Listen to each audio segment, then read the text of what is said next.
Pour les ravioles, il vous faudra des feuilles de pâte à ravioles asiatiques, du foie gras cru, du persil plat, du lait Gloria, de l'eau ainsi que du sel. Et pour la sauce, des morilles surgelées ou sèches, des échalotes, du porto rouge, du fond de veau, du lait Gloria ainsi que du beurre.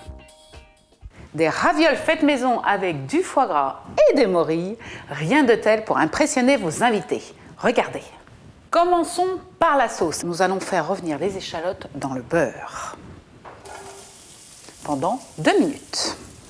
Ensuite, vous mettez les morilles, du porto rouge, ainsi que du fond de veau. Votre sauce est faite. Il ne reste plus qu'à les laisser réduire à feu moyen. Oh, ça va prendre bien 15 minutes. Et pendant ce temps, nous allons préparer les ravioles. Vous étalez ces feuilles sur votre plan de travail.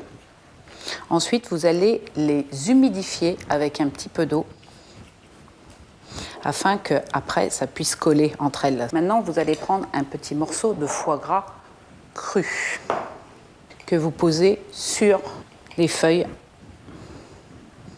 de ravioli. Vous prenez une feuille de persil et enfin, vous salez et vous poivrez légèrement. Vous prenez l'autre feuille, vous la posez par-dessus et vous écrasez légèrement votre morceau de foie gras et vous faites adhérer les 2 feuilles de pâte entre elles.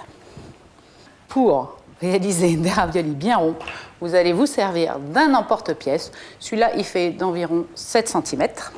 On vérifie que la pâte soit bien collée, sinon ça va être un peu la cata lors de la cuisson. Et on pose le tout sur une assiette légèrement farinée pour éviter que les ravioles ne collent. Et maintenant, passons à la cuisson des pâtes. Lorsque vous cuisez des pâtes, vous les cuisez dans de l'eau. Et bien moi, je vais les cuire dans de l'eau et dans du lait Gloria. Et pourquoi je fais ça? Tout simplement pour obtenir une texture de pâte extrêmement moelleuse. Regardez. Donc je verse tout simplement 2 boîtes de lait Gloria dans de l'eau. L'eau bout, maintenant il est temps de cuire les ravioles. On y va, on les plonge dans le mélange au lait. Voilà, la minute est passée. Maintenant, j'égoutte grâce à mon écumoire les ravioles que je dépose sur une assiette. Il ne me reste plus qu'à finir la sauce. On va verser dedans 80 g de lait Gloria qui va apporter une onctuosité à notre sauce aux morilles. Regardez comment c'est beau. Et pour finir, on va la monter avec un petit peu de beurre. Et voilà, vous avez une sauce exceptionnelle qui va très très bien se marier avec nos ravioles au foie gras.